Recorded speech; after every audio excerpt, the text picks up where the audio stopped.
What is really happening between the Ndi Igbos and the Yorubas? If you've been following this matter, you'd probably know that this feud has been bubbling up, especially since the last election where Peter Obi, the beloved Igbo candidate, didn't win. Now, it seems like every other day there's a new layer added to this ongoing tension between the Igbos and the Yorubas. Today we are diving into a very hot topic that has been seriously trending online, especially on X, formerly called Twitter, across all social media and even the streets alike, all over Nigeria and as far as Canada. It's one of those conversations that have been brewing for a while now, involving the ever controversial rivalry between the Indigo and the Yorubas. So if I were you, I would stay back and listen to all of this and how it all started, who initiated it, and people's opinions, and even the Igbo lady in question, who the Yorubas are after as we speak. This is Ebonyi People TV, where we bring to your screens latest gists, trends, and entertainment from Ebonyi and beyond. So just in case you're new around here, my name is Faith Ijiriga, your ghost host. Kindly hit the subscribe button as well as the like button and continue to stay tuned. My people, keep watching Ebonyi People TV. People should keep on watching Ebonyi People TV. Keep watching Ebonyi TV. They are very, very good people and they are doing good. Please, I want to urge you to keep watching Ebonyi People TV. Ebonyi People TV is the best. All right, people. But I don't see them now. It's a place you be where you get a current news and undiluted news. Keep watching Ebonyi State TV. Not all that die. If you touch, if I come on remote, I'll come back for that remote. So let's start by acknowledging the elephant in the room. This rivalry isn't new. It's been a slow burn for over a year now, with accusations and counter-accusations flying back and forth between both sides, the Indigbos and the Yorubas. The Yorubas, for their part, have been claiming that the Igbo community has been harboring resentment over Peter Obi's loss in the election. This claim has sparked all sorts of reactions, from frustration to outright anger, and unfortunately, it's led to an uptick in hate speech from both sides. But before we dig deeper, let's take a step back and ask ourselves, where is this leading us as Nigerians? That's a question we need to ask ourselves. Now, here's where things get even more intense. Recently, a Canadian-based Igbo woman, Amaka Patience Sunnberger, who also happens to be a citizen of Canada, decided she had had enough. She took to social media a TikTok account where she was live with other people and delivered a fiery statement that's got everyone talking. She's been accused of trying to pay the Yorubas back in their own coin, and unsurprisingly, this has sent shockwaves across the community. It's like she lit a match and threw it into an already volatile situation. Record me very, very well. Exactly. We are going to give them time to start poisoning the Yoruba and the Benin. Put poison for all una food for work. Put poison for una water. Make una dey buy one by one. Una go buy one day. Una go sick. I go put a pia for inside una water, inside una food. Una no go see better. This guy hate when I get for una so. It go last forever. For all of una food. Ota pia. What do they call that one? What do they call that rat? Ota pia. Eat and die. Sniper. I go they put them for all una food. Sniper. All una food for if I go work tomorrow now, I go put them for Yoruba people food. Go tell government. Oh yeah, I dey Canada, I dey Ontario. Oh yeah, hurry up. Hurry, fast. I go put otapia, I go put Ogbomosho, everything for inside una food. Una go dey hear small. Yoruba don die yo. Bini don peme yo. Una go dey hear am. Na me talk am. I want making Ndi Igbo get that heart of wickedness. Una too dey quiet. Una too dey cool. Enough. Is enough. If you have a means of buying them, buy them. Any means of buy them, come up for road. Clear. Because they're too mumu, they are of no use to the society. Lot of prostitutes and everything. You said, my brother, you said, let's not. Good man. Ashawo Kingdom. They say Bine Kingdom. Who they call them Bine Kingdom. They are Ashawo Kingdom. But let's pause here for a moment. What does it really mean for us as Nigerians when someone decides to retaliate instead of seeking peace? Sure, There's a certain satisfaction in giving back as good as you get. But is that the path we really want to go down? Especially in a country as diverse and culturally rich as Nigeria, where unity should be our strength. Since they feel say they get the power or they get the right, we let them know say we be Benin people. We know wetin we sabi do, make we do unto them. Both I dey put this thing now and make our people both home and abroad dey hear am. Maybe say anywhere they for see their children, unalive them. Okay. Anywhere where they see both children, make they unalive them. Okay. Now our children, they want they go for a B. Google wait, some more the video. God damn it! And yeah, the best see. Benin Empire, now Empire they call them. They not say Benin, they not say Edo State. Now Benin Empire. You not get right to the talk to us anyhow. Anywhere you see their children, unalive them, both home and abroad, America, Europe, anywhere in the world, unalive them. In the clip that's been making the rounds, Amaka doesn't hold back. She speaks her truth, and it's a truth that, unfortunately, has been met with a lot of backlash. The Yorubas are now up in arms, feeling attacked and singled out. And here is where the situation gets really tricky. When one person speaks out like this, it can sometimes feel like they are speaking for an entire group, even when that's not their intention. But does that mean every Igbo person shares Amaka's views? Absolutely not, and it's important to remember that. So, where do we go from here? How do we as Nigerians from every tribe and tongue navigate this sensitive terrain without letting it spiral into something more destructive? One thing's for sure, hate speech and retaliatory actions aren't going to get us anywhere. If anything, they will only deepen the divides that already exist. It's easy to get caught up in the emotions of the moment, especially when you feel your community is being attacked or misrepresented. But let's take a step back and ask ourselves, what's the end game here? Are we going to allow this back and forth to continue until it becomes something we can't control? Or can we just find a way to cool down the rhetoric and start having conversations that lead to understanding and healing?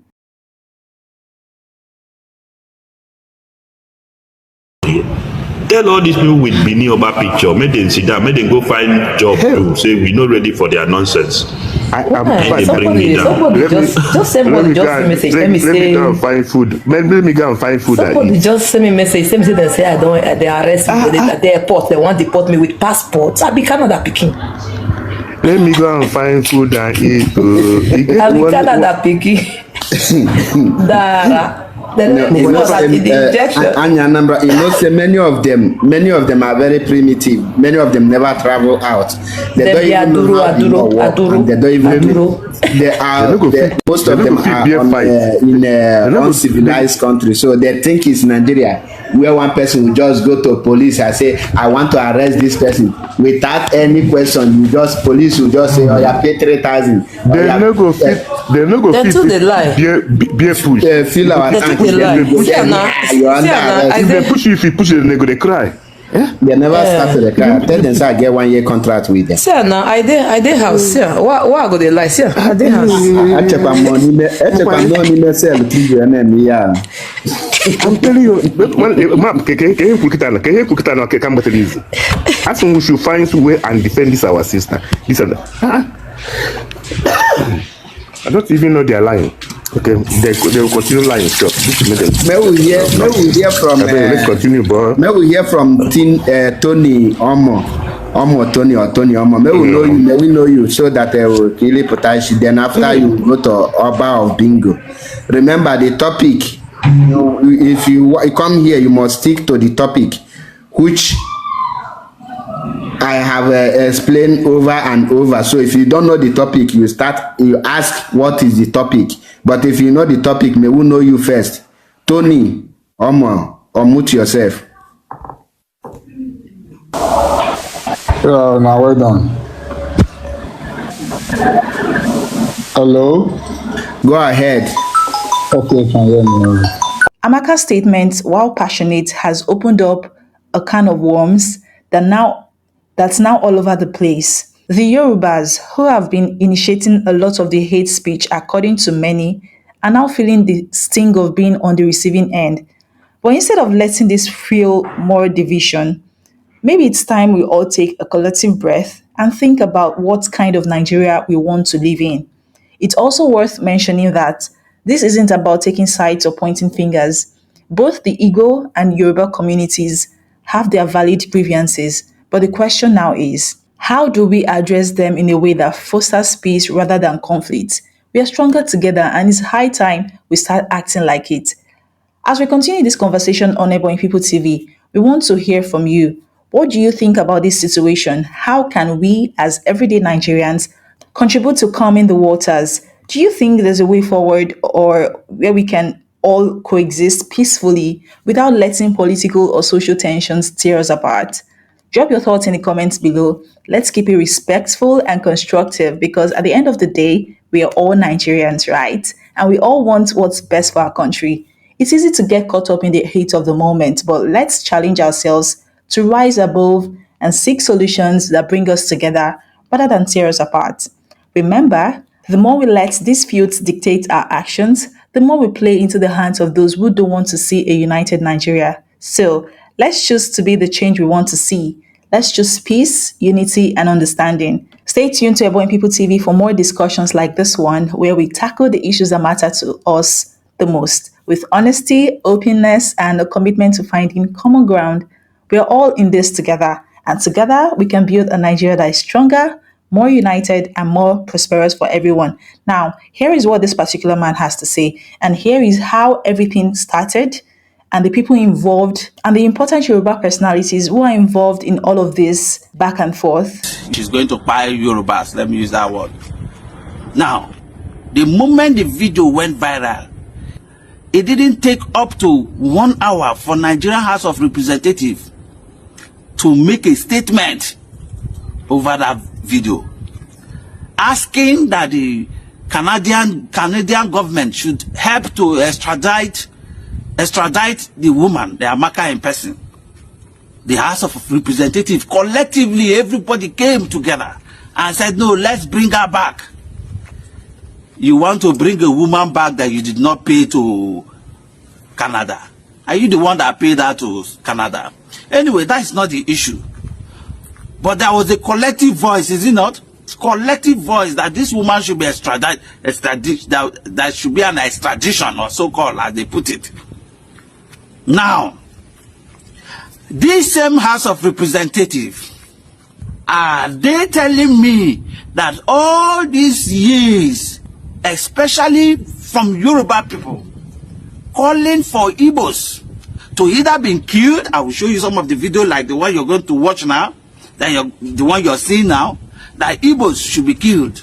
This is a Yoruba man asking that Igbos should be killed. Are we not also aware of the several audios of the Oba of Lagos, who came out openly that they are going to send Igbos to the lagoon? Were we not having House of Representatives? Were we not having the presidency? Are we not also aware of the utterances made by the First Lady of the country? Those utterances that were made by the First Lady of the country, present First Lady, are we not aware? And then let's leave that one now. Are these House of Representatives not aware of the recent call by Yoruba extraction that Igbos should be driven away from their own country? Because if you say Igbos should be driven away from Lagos, you're asking the Igbos to be driven away from Nigeria. Lagos was a once federal capital territory. The entire Nigerian resources was used to develop that Lagos state you're seeing. From one head of state to the other, all of them all stayed in Lagos. And they all collectively developed the state you're seeing. Today, we now have the Yorubas saying this place is their own place. Nobody is arguing it from them. After all, the present governor of Lagos State is a Yoruba man, and all the successive governors of Lagos State have been Yorubas. Have you seen an Igbo man go to Lagos State to go and contest governorship and say, I must contest? Nobody is arguing that position with Yoruba people. So the recent call that Igbo should leave Lagos, did the House of Representatives not see it? The question I'm asking, these are questions. So did the House of Representatives not see it? Or were we having a dormant House of Representatives that was not aware or was not informed that these people have called that Igbo should leave their own country? Asking that Igbo should leave Lagos State is like asking the Igbos to leave Nigeria. That's what you're saying. Several of these incidents, we are seeing it with our eyes.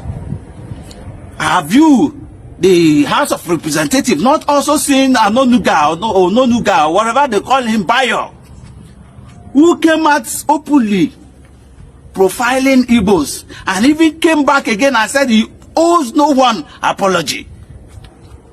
Are you people not aware? Or nobody informed the House of Representatives that this man did like this, so this is what he said, oh?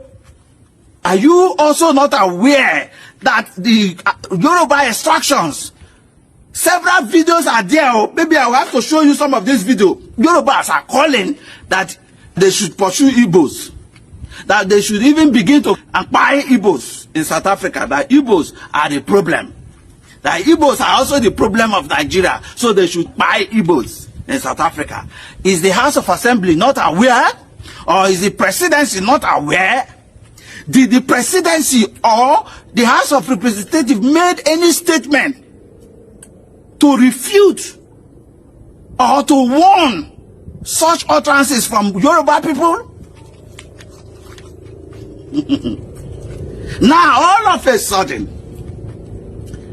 an Igbo woman who has been pushed to the wall, have been seeing the incessant oppression for Igbos in Nigeria, who have been seeing the way Nigerian government and the rest agencies are treating Nigerians, in spite of the fact that Igbos are not part of the governance of this country for so long a time. And none of them are satisfied. Their still problem is Igbo, as though Igbo man is still the one ruling Aso Rock. Is there an Igbo man ruling the country now? Every now and then, Igbo. Even though I am not in support of any form of statement of buying people, but whatever she said was because she was pushed to the wall. The Igbos have been pushed, and she refused to be a coward. Some Igbos may be cowards, some may be so political, wants to play political correctness, thinking that if you keep quiet, one day the presidency will be given to Igbo man, and let them oppress us now. Let's keep quiet. One day India will get the presidency, and things may even go better.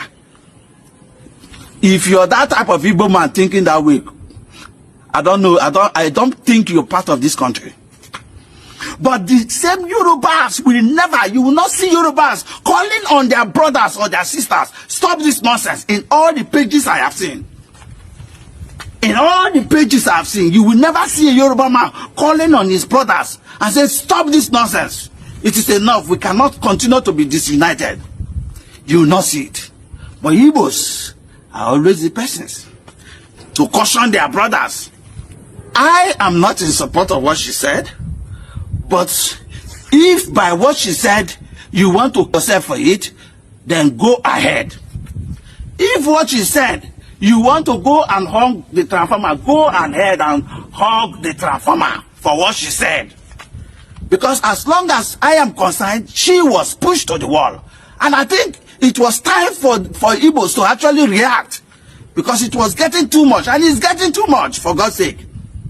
That one section of persons have more right than the other persons. Who does that? Have they not been seeing the ongoing? Who is going to tell me that after the Oba of Lagos said what he said, that Igbos should be sent to Lagoon? How am I sure that several Igbos have not died or have not been buried in Lagoon? How are we sure? Where are the people to justify or to tell us that several Igbos were not killed in the lagoon up to date? Because since when he said this, he has said this for over 4 years now. How are we sure in the last election Igbos were not taken to the lagoon to be quiet? Nobody has the monopoly of violence. Nobody have monopoly for violence. As an Ikwere man, I know anywhere I go, I'm an Igbo man. As an Ikwere man, anywhere I go, I know I'm an Igbo man.